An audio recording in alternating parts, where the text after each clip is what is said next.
नमस्कार मेरे प्यारे साथियों। स्वागत है आपका आपके अपने YouTube channel maths by Ranjeet Singh Narwaria. तो आइए शुरू करते हैं। हमारा चैप्टर चल रहा था सारडिक। तो इसमें देखते हैं कहाँ तक, जहाँ तक हमने छोड़ा था उसी से आगे बढ़ाएंगे। तो इस चैनल पर आप नए नए जुड़े हैं तो चैनल को सब्सक्राइब करें, लाइक करें, शेयर करें, जिससे कि आपको अगली वीडियो का नोटिफिकेशन आसानी से मिल सके। तो चलिए शुरू करते हैं।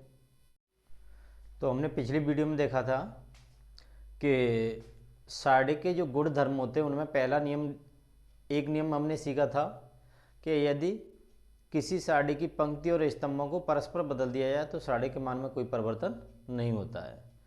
एक नियम हमने ये भी देखा था कि यदि किसी सारणी की एक पंक्ति अथवा एक स्तंभ के सभी अवयव अगर शून्य हैं तो सारणी का मान भी शून्य होगा। तो इसी क्रम में आगे अगला नियम देखते हैं। इसमें नियम नंबर, नेक्स्ट नियम, यदि किसी सारणिक की दो पंक्तियों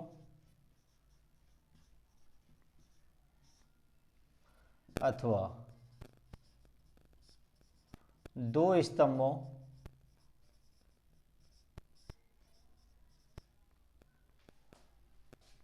दो पंक्ति और अथवा दो स्तंभों के सभी अवयव समान हैं, या ऐसे भी कह सकते हैं यदि किसी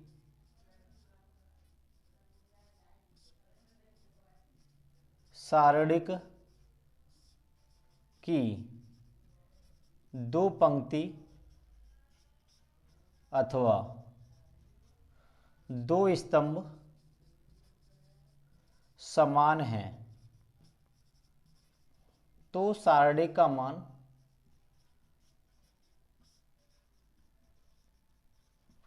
शून्य होगा। यानी कि किसी सारणी की दो पंक्ति अथवा दो स्तंभ समान दे रखे हैं तो उन सारणिकों को प्रसार करने की बजाय हम डायरेक्ट ये कर सकते हैं कि सारणी का मान क्या हुआ, जीरो होगा। बल्कि जबकि ये आपको ध्यान रखना है कि दो पंक्ति आपस में समान हो या दो स्तंभ समान हो। तो देखिए एग्जाम्पल लेते हैं इसका। जैसे हमें दिया कोई एक सारणिक दिया है 2 3 4 5 3 2 और 2 3 4। हमने इसमें क्या किया है कि दो पंक्तियों को समान रखा है। इसका प्रसार करके देखते हैं। तो 2 प्लस माइनस प्लस, दो पंक्तियों स्तंभ दबाएंगे तो 4 3 12 और 3 दूने 6, माइनस 3 इसे दबाएंगे तो 5 चौक 20, माइनस 2 दूने 4, प्लस 4 इसे दबाएंगे तो 5 3 15, माइनस 3 दूने 6। तो 2 गुणा इसे घटाएंगे तो 6 बचेगा, 3 इसे घटाएंगे तो 16 बचेगा, प्लस 4 और इसे घटाएंगे तो आपका 9 बचेगा। तो 6 दूने 12, 16 3 48 और 9 चौक 36। प्लस वाली संख्या प्लस के साथ जोड़ देंगे तो ये बनेगा आपका 48 और ये माइनस का 48 है, इससे ये कट जाएगा तो ये हमारे रह जाएगा क्या, 0। तो इस तरीके से हम कह सकते हैं कि अगर दो पंक्ति अथवा दो स्तंभ समान है तो सारणी का मान 0 होगा। नियम नंबर अगला नियम,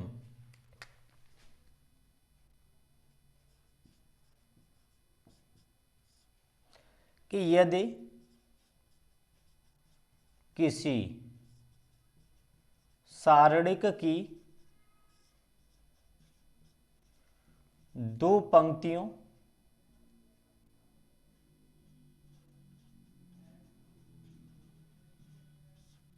अथवा दो स्तंभों को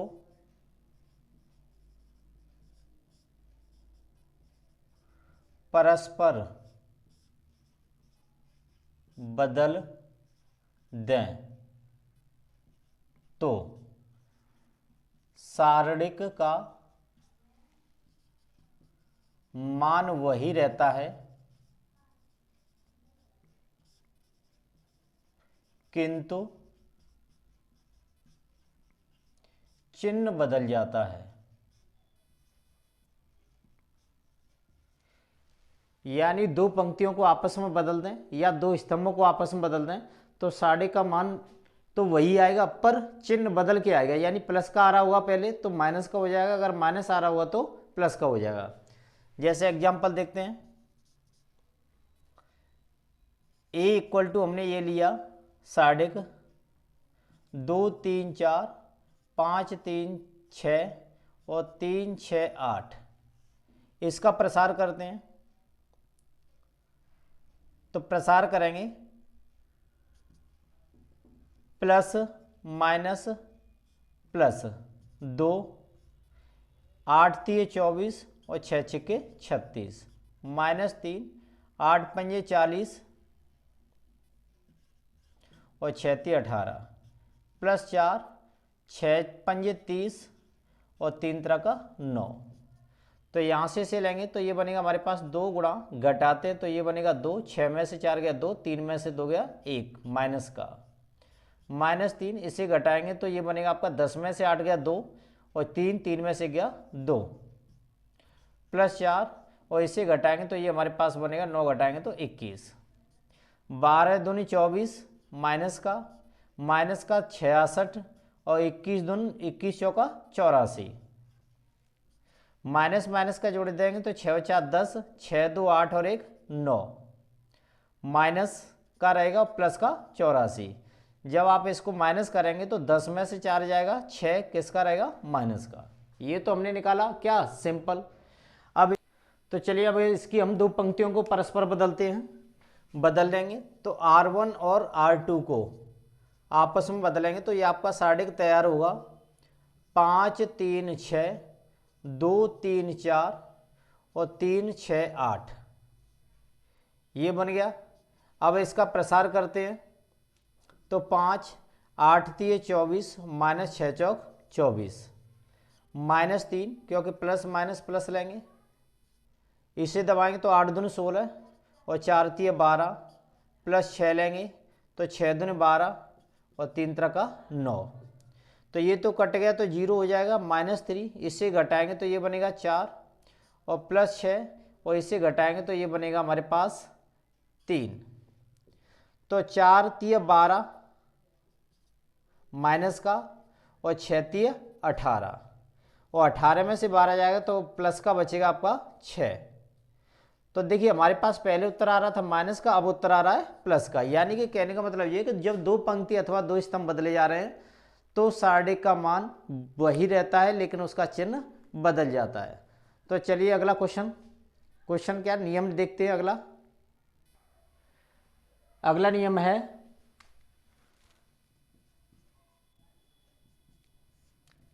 यदि किसी सारणिक की एक पंक्ति अथवा एक स्तंभ के सभी अवयवों में किसी संख्या से गुणा कर दें तो सारणिक के मान में भी उस संख्या से गुणा हो जाता है। अगर हमें कोई सारणिक दे रखा है, उस सारणिक में अगर हम किसी संख्या से गुणा करते हैं किसी एक पंक्ति अथवा एक स्तंभों में तो सारणिक के मान में भी उस संख्या से गुणा हो जाता है। तो देखते हैं हमें कोई सारणिक दिया है 2 3 5 7, यहां लेते हैं 4, 7 चौक 28 -5 दिया 15, घटाएंगे तो ये बनेगा 8 में से 5 जाएगा तो 3 और 2 में से गया तो 1, 13 निकला। अब मैं गुणा करना चाह रहा हूँ R1 इक्वल टू R1 गुणा 5, 5 से गुणा करना चाह रहा हूँ R1 में।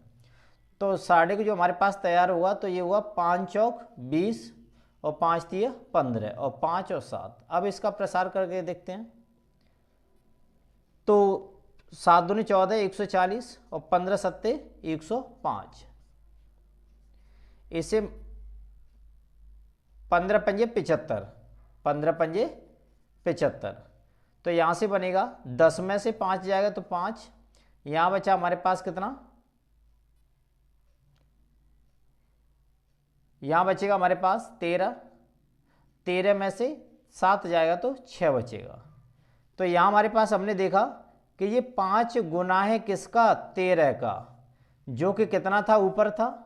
जब हमने साढ़िक में 5 का गुणा किया है किसी पंक्ति में, तो उसके मान भी उसका कितना गुना हो गया, 5 गुना हो गया। तो इससे हम सिद्ध कर सकते हैं कि किसी साढ़िक की एक पंक्ति या एक स्तंभ में सभी अवयवों में किसी संख्या से गुणा करते हैं तो साढ़िक का मान में भी उस संख्या से गुणा हो जाता है। तो चलिए अगला नियम देखते हैं। अगला नियम, यदि किसी सारणिक की पंक्ति अथवा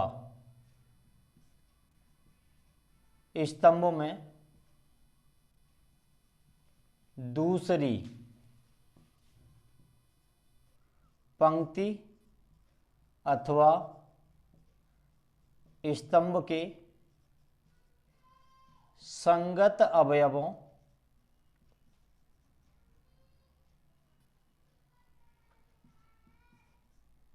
को के सम अपवर्त्य जोड़े या घटाए जाएं तो सारणिक के मान में कोई परिवर्तन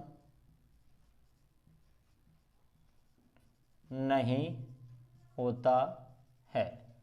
अगर हम किसी सारणिक में की एक पंक्ति में और दूसरी पंक्ति के समअपवर्त्य का मतलब होता है समान गुणांक जोड़े या घटाए जाएं, दूसरी पंक्ति में अगर स्तंभ ले रहे हैं तो स्तंभ को देखेंगे तो साढ़े के मान में कोई परिवर्तन नहीं होता है। जितना मान पहले आएगा उतना ही मान नियम लगाने के बाद आएगा, नियम में कोई परिवर्तन नहीं होगा, यानी कि उसका मान जो आ रहा है वही रहेगा, चाहे आप पंक्ति का नियम लगाते हैं चाहे स्तंभ का नियम लगाते हैं।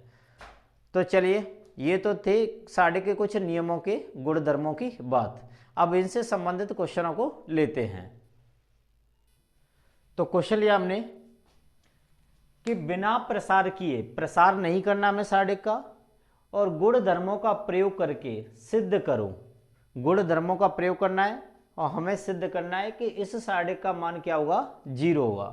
तो देखिए इसका LHS लेते हैं, x y z a b c, x plus a y plus b और z प्लस c। यहां से हम क्या करते हैं, जो स्टेप प्लस करके चल रहा है उसका 2 साढ़े को में डिवाइड कर देते तो इसको। तो अगर 2 साढ़े को में डिवाइड करना चाह रहे हैं तो डिवाइड कर सकते हैं, अगर नहीं करना चाह रहे हैं तो आप इसमें से माइनस कर सकते हैं, क्योंकि अभी हमने नियम देखा था कि अगर संगत पंक्ति को या स्तंभों को स्तंभ से घटाते हैं तो साढ़े के मान में कोई परिवर्तन नहीं होता है। तो यहाँ से C3 equal to C3 minus C2, C3 में से ये आपका C1 C2 C3, तो C3 में से C1 माइनस करेंगे तो x y z a b c, यानी C1 और C2 का कोई नियम नहीं है, नियम है तीसरे का C3 का। तो इसमें से इसे घटाएंगे तो a से कट जाएगा x, इसे घटाएंगे तो y और इसे घटाएंगे तो z। तो यहाँ क्या है, 2 स्तंभ समान हैं। तो जब नियम बताया गया आपको कि यदि 2 स्तंभ समान होते या 2 पंक्ति समान होती तो साढ़े का मान 0 होगा। तो इसका मतलब क्या है कि साढ़े का मान भी क्या होगा, 0 होगा। यही हमें सिद्ध करना था RHS। चलिए नेक्स्ट क्वेश्चन है कि सारणी में दे रखा है B C C A B Q R R P P Q Y Z Z X X Y equal to A B C P Q R X Y Z. ये हमें सिद्ध करना है, प्रसार करना नहीं है, गुणधर्मों का प्रयोग करना है। तो यहां से हम लेते हैं पहले L H S B plus C plus A plus B Q plus R plus P plus Q Y plus Z plus X plus Y. यहां से हम क्या करते हैं, अगर हम ऐसे नियम लगाएंगे तो ये संख्या मिक्स हो जाएंगी, तो हम इस तरीके से नियम लगाते हैं, यानी R1 equal to R1 plus R2 plus R3 plus करेंगे। तो जब इसको प्लस करेंगे तो A हमारे पास 2 होंगी, B हमारे पास 2 होंगी, C हमारे पास 2 होंगी, तो ये बनेगा 2A 2B 2C। इसको प्लस करेंगे तो 2P 2Q और 2R। इसको प्लस करेंगे तो 2X 2Y और 2Z। बाकी का इसके लिए कोई नियम नहीं है। R plus P plus Q Z plus X plus Y. यहां से अब हम क्या करेंगे कि इसमें से पहली पंक्ति में से 2 कॉमन आ रहा, तो 2 कॉमन ले लेते हैं। तो ये बनेगा A plus B plus C plus A plus B P plus Q plus R plus P और P प्लस क्यू। फिर हमारे पास x plus Y plus Z plus X plus Y. यहां से अब क्या करेंगे, हम R2 में से R1 घटाएंगे और R3 में से भी R1 घटाएंगे। 3 में इसमें से भी इसी घटाएंगे, इसमें से भी इसी को घटाएंगे, तो 2। पहली लाइन के लिए हमारे पास पंक्ति के लिए कोई नियम नहीं है, तो इसको जैसा है वैसा ही उतार दें। दूसरी लाइन के लिए हमारे पास नियम है, तो उसे लगाएंगे। तो इसमें से माइनस करेंगे तो ये हमारे पास माइनस भी रह जाएगा, इसमें से माइनस करेंगे तो माइनस क्यू रह जाएगा, इसमें से माइनस करेंगे तो ये माइनस का वाई रह जाएगा, इसमें से माइनस करेंगे तो माइनस सी और माइनस आर और माइनस का जेड। अब यहां से हम नियम लगाते हैं क्या, R1 equal to R1 plus R2 plus R3। R1 में इनको वापस जोड़ते हैं, इनको जब इनको जोड़ेंगे तो ये हमारे पास बनेगा 2। इनको प्लस करेंगे तो B माइनस प्लस कट जाएगा, C प्लस माइनस कट जाएगा, रह जाएगा सिर्फ A। इसे करेंगे तो Q और R कट जाएगा, रह जाएगा P और यहां रह जाएगा आपका X। बाकी का जो है आप नोट कर देंगे।